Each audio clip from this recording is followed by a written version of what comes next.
Hello twin flames, welcome to my channel. Whether you're new or coming back, today we're gonna do a quick daily check-in for Divine Feminine and Divine Masculine Collective. I am gonna do a different spread today. I'm gonna ask 3 questions to respond for each of the counterparts. So we'll look at the 5D space, what's going on in the energy for each of the twins. Then we'll go into 4D, what are the thoughts towards the connection, and 3D, finally, the action that each counterpart is taking with regards to the connection at this time. I am going to use my new good tarot deck as I'm getting to know it, but definitely a lot better with it now. And I will use the Cosmic Journey Oracle to start us off with a quick oracle message. Thank you so much for supporting the channel, and I appreciate if you enjoy the reading that you like it, subscribe to my channel, and share this video with those who may resonate with this kind of message. All right, so let's see what we have for Divine Feminines first of all. 28, thus one journeys to the stars. Yeah, so this is to remind us about the bigger picture, the cosmic level of unfolding of our journey, of what we're going through on the twin flame mission, you know, and how much our starseed energy is needed at this time on Earth to bring the necessary energy, information, and learnings. So it's very interesting because on the one hand you are learning because you don't have the memories of your soul, not in full at least, and you are learning as you embark on this journey, on this experience, but also everybody else is learning, and I don't want to say benefiting because it sounds like a negative connotation, but essentially benefiting from your energy and what you bring to the surface, to the table of planet Earth. What do we have for the masculines? Number 10. It's very interesting because 28 also comes down to 10, 2 plus 8. Deliver your greatest gift to the world. Yeah, so a little bit similar somewhat, but this is, the accent is on what you can give, right? Like you have talents. Are you aware? Are you making use of them, or are you hiding them behind the closed doors, right? This is like to embrace who you are, like all parts of your personality, and be able to share them with the world. Even if at first you don't see exactly what the benefit would be for the collective, right? You need to start somewhere, and then the energy will start flowing, and then you'll get more and more ideas. Other people will be pitching them to you, and you'll know. Okay. Let's see what we have with tarot now.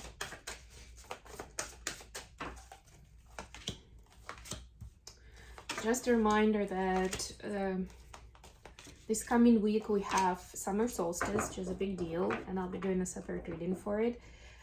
It's going to be happening on the 21st. So 21st of June, which is Friday. And then, of course, we also have, at the same time, we have full moon. And I will talk about that, definitely. This is gonna be full moon in Capricorn.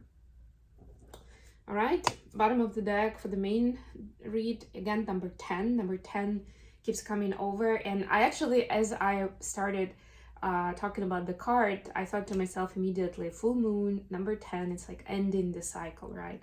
It's like summarizing the accomplishments, the lessons, everything, the wheel of fortune.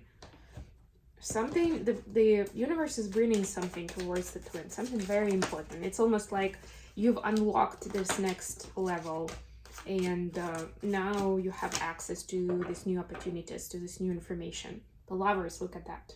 Exactly. And regardless of whether you've been doing the work lately individually or together with your twin, still counts, and it contributes to this path towards union. So what is the energy for Divine Feminines? We have 2 of Earth clarified by the star. Actually very interesting. It has certain similarities to me in the artwork, but regardless, So Two of Earth is Two of Pentacles, and basically in this deck, like usually it's juggling, but in this deck it's very much like admiration. Look at what I have. I have this and I have this. I can do this and this. And to me, this is the energy of both the feminine and the masculine, and also being able to shift between 3D and 5D focus. Beautiful, beautiful energy. This is gonna be a quick read, so I'm gonna do a kind of fast run through the cards, but of course, if you like the format and you'd like me to continue this kind of reads, let me know, so that next time maybe I'll spend more time on it and maybe do some clarifications as well. For the masculines, we have Five of Fire clarified by the Fool. Again, in this, usually Five of Fire is karma, but here it's almost like they become in part. Five is also the change, the transformation. So to me, the energy for the masculines is it's kind of like a boiling pot. That's the image I see in front of me right now, right? But divine masculine energy is emerging in a fresh, new quality, right? Like it's almost like the certain catharsis that's removing karmic ties or karmic burdens from divine masculine the way that it used before. It doesn't mean that their life on the surface necessarily changes completely, but a lot of the burdens that they've been carrying have been there for a very long time, even if like the actual situation is not there anymore, right? But they keep carrying those feelings, that pain, right? And this is the opportunity that the divine is supporting for them to start fresh, to leave some of that behind. It is quite uncomfortable, let's put it that way, but it is helping to get to the next level. For what do we have about what are the feminines thinking of the connection now? We have Eight of Fire, wow, and the Chariot. I mean, they're both like movement forward. This is Eight of Wands essentially, but in this deck this is like a bamboo forest and this girl is riding a panda, which is very interesting, very interesting. This is like continuation of the journey, right? And Eight of Wands a lot of times is about taking action. This is the thoughts though, so feminine is definitely, and there is this intuitive guidance to continue the journey, to keep moving forward, to not despair, regardless of what's going on with the DM right now, regardless of whether divine feminines even know their DM at this point or not.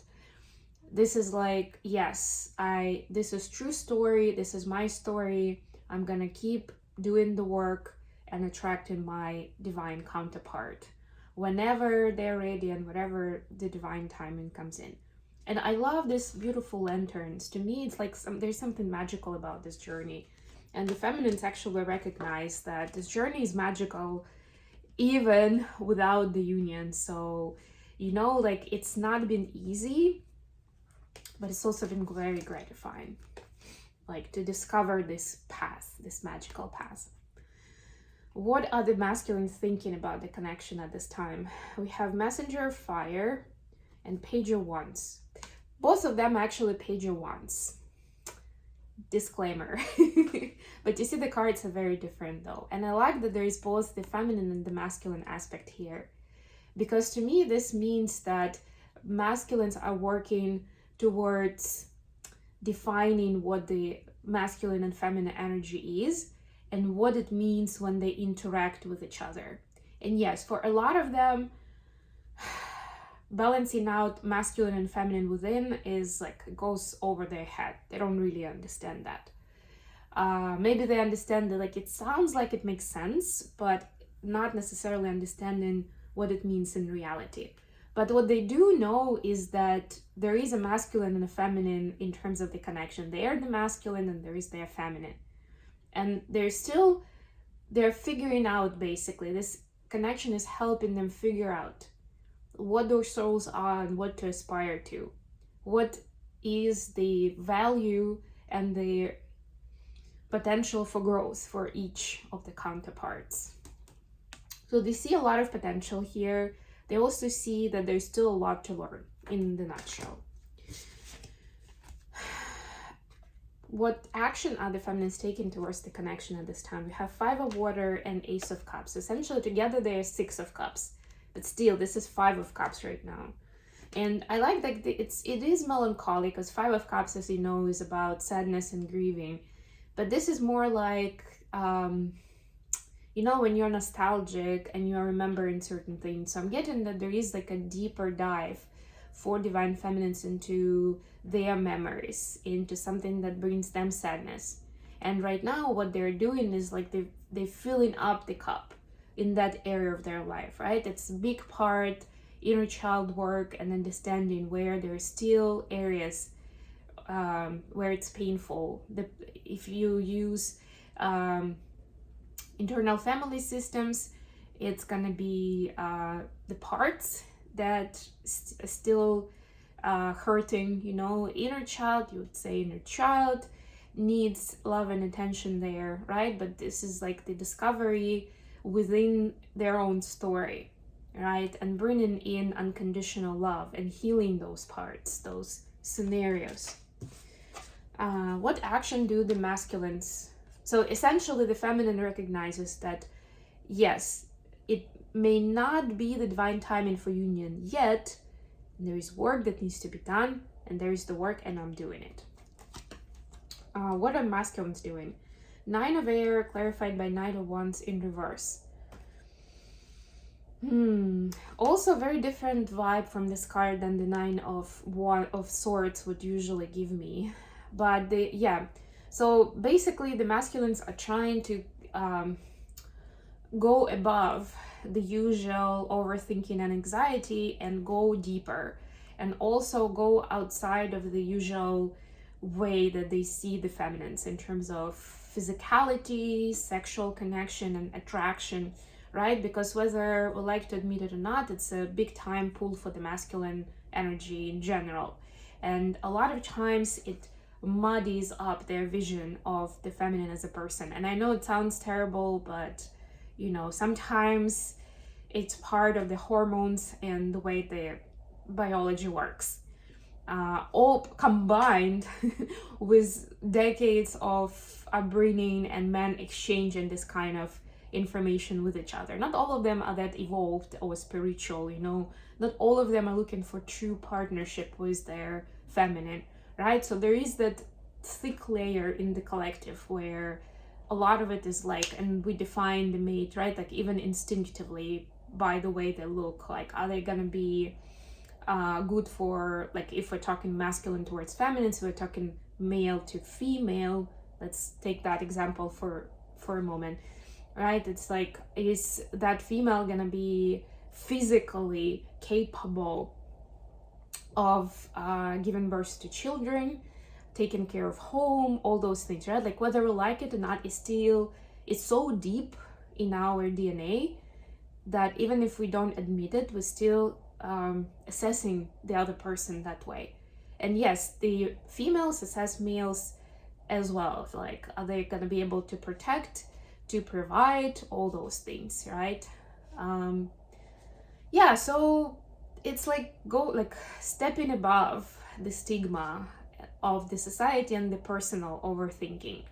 Are they the one for me? Am I good enough, right? Like, it's this, like, trying to see beyond that, right? I'm not saying that it's a success already, it's work in progress, but that's where masculines are looking at. And again, this connection is inspiring them to go that way, which is great. Okay, I'm gonna leave it here. Thank you so much for being with me today, guys. I love you all, and I'll be back with more readings very, very soon.